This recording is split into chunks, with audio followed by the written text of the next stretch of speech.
talking a little bit about this stuff all converging anyways, but this is where I've decided, okay, we're gonna draw the line, and we've now gone from mass media to convergence. So as all this stuff is booming and blowing up and becoming a part of our everyday life and how we interact with things outside of our console games, as it becomes part of our phones, as it becomes part of the rest of our lives, it's important to kind of talk about the social side of it and how our interactions with games do end up spilling over outside of our gaming life. So we've got social gamings. This kind of started off, especially 90s, early 2000, with MMORPGs. So that stands for massive multiplayer online role-playing games. So when you think of role-playing games, you might think Dungeons and Dragons, a bunch of people sitting around in their basement going through a campaign. Well, what happens when you then put that online and have millions of people playing? So users are playing through avatars of their own design. We've got virtual worlds, and we've got tons and tons of players. So a lot of them, most of them, are set up so that you can play with people around the world. Oftentimes, especially when they get so big, you're going to play on a server that's in usually your continent. Sometimes it's even your part of the continent. But there is also the option at times to play with people from all over. And again, a lot of these times you can play on a console, you can play on your computer. So there's various ways to interact with lots of people. Online fantasy sports, again, that's another way where we can interact with people all over the world. Again, for the FIFA eWorld Cup, you have people, again, it'll be like in groups of areas, and you have people representing their countries in these kind of fantasy sports leagues. You've also got fantasy leagues like fantasy football. So you've got different ways of getting people together to look at gaming and to play against people from various disparate parts of the area. And things like fantasy sports are really popular on your social media networks. And it's becoming, again, a very big industry. It's been a way to kind of get around the fact that in the US, betting isn't legal in a lot of places.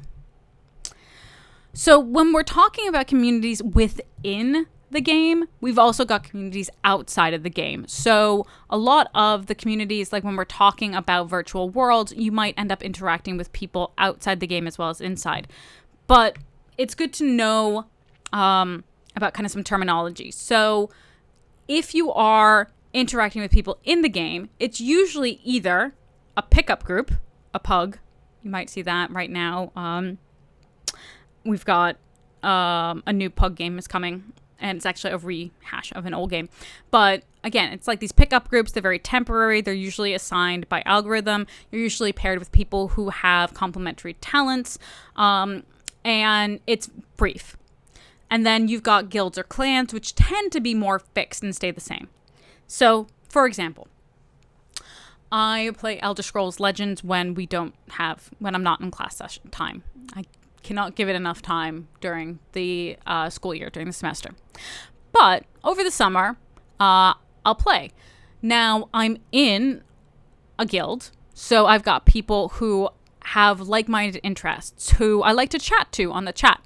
And I've started playing Elder Scrolls when I was living in the UK, so I play on a European server. So that means that most of the time I'm on a 5 or 6 hour difference than the other people I talk to. So I specifically picked one that is a group of people who are also playing on a different time zone and also people who like to stay up late. So they're people who I know I share an interest with in this case. And so I'm not going to have people talking about stuff that I'm not interested in or are super competitive or, are just not my people.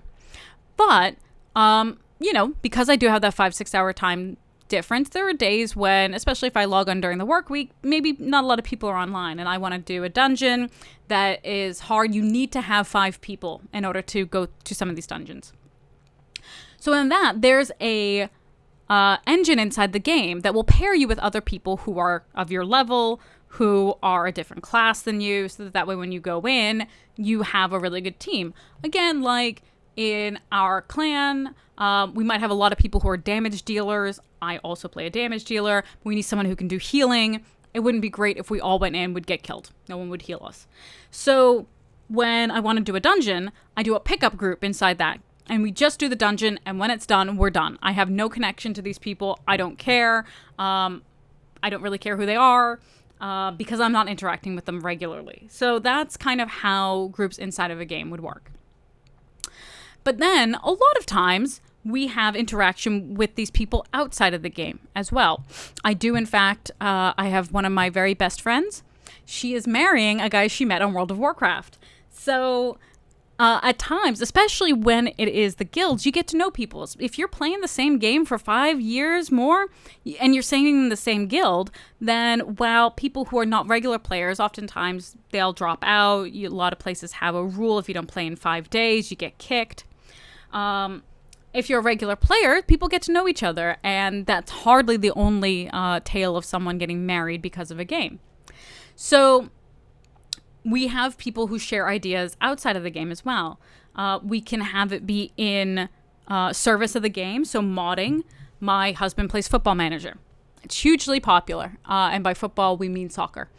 So they don't have the license to all of the leagues. They don't have licenses to all the players. So, for example, if you play FIFA from EA Sports on your computer, one of the most popular teams in the world is Juventus. Well, Juventus wanted to charge EA Sports an awful lot of money for their rights. And EA Sports went, that's too much, we're not going to pay it. So when he's playing people online, he'll play people who are playing as Barcelona, playing as Dortmund, playing as Piedmont Club. Well, that's Juventus. They play in the colors, but they don't have the badge. And they can't say Juventus, but they've got the players because they didn't want to pay for that. Now, his other soccer game, Football Manager, that's one that's on Steam. That's a computer game. And so things that are on Steam, oftentimes you can get community content. So here's an example from Shadows of Mordor.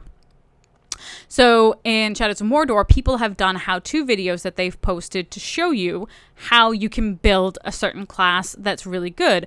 Or there's an achievement that no one ever gets. The hunt is my mistress. And so this is a video guide to show you how to do it. And the developers can sometimes highlight this stuff or not. So in the case of Football Manager, they don't have the rights to everybody, but people will, whenever the game comes out, they will create patches that fill in those teams and players. Now, Football Manager can't say, hey guys, download these, but they're not responsible for the stuff that the community makes. So, it's basically with their blessing that people can share this. And some developers get into this more than others. So here's another. This was an indie game that I like to play, Darkest Dungeon. As you can see, I've uninstalled a lot of games because we're in the semester and I don't want to be tempted. But Darkest Dungeon actually highlights the content that are made by their users. And they're showcasing these modifications that you can install into your game in order to have a different kind of play feel.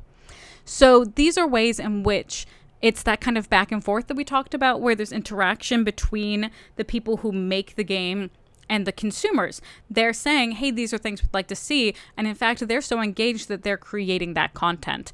Now, in the case of Shadows of Mordor, these are more kind of playthrough things and showing you stuff that's already within the game, how you might configure it. So that's where these game sites and things like that come in, where people can share either through Steam itself in those forums like you could see, or on other platforms like Twitch and review sites, how you can make the most out of your game. And then if you want to meet in the meet space in real life rather than online, you can go to conventions like E3, PAX, etc. Some of these, as you can tell, for BlizzCon is in fact run by Blizzard, who is a company that makes games. A lot of them are more independent. But Twitch is actually really interesting because, again, it's that mix, that convergence of different communities. So on Twitch, I can follow friends of mine who live overseas. This friend really likes Final Fantasy. When I decided I wanted to go back and, I didn't know where to start with Final Fantasy because there's so many games. She gave me a really great rundown, which ones, I didn't realize they're all standalone, which ones have really interesting storylines, where to start, where to jump in, so that I don't just start the MMORPG and just get overwhelmed. So in this case, I can watch while she goes through and plays Final Fantasy with mods, or I can go on and as I mentioned, I played Elder Scrolls. I also got into, for a while, playing the card game, Elder Scrolls Legends. until they broke it on Macs. And I'm like, no, just like, I want to play it on my computer, not on my phone. So I've stopped playing, which is probably best, again, for all of you guys. But I would watch other people play, both for tactics, but also Elder Scrolls Legends had a thing where they tracked who was watching streams of people playing Elder Scrolls Legends, and I got free cards in the game. So they're encouraging you to watch and be involved with the community. I also, as you can see, Fail Better Games, that's a game company that does streams of like the betas of things that they are working on.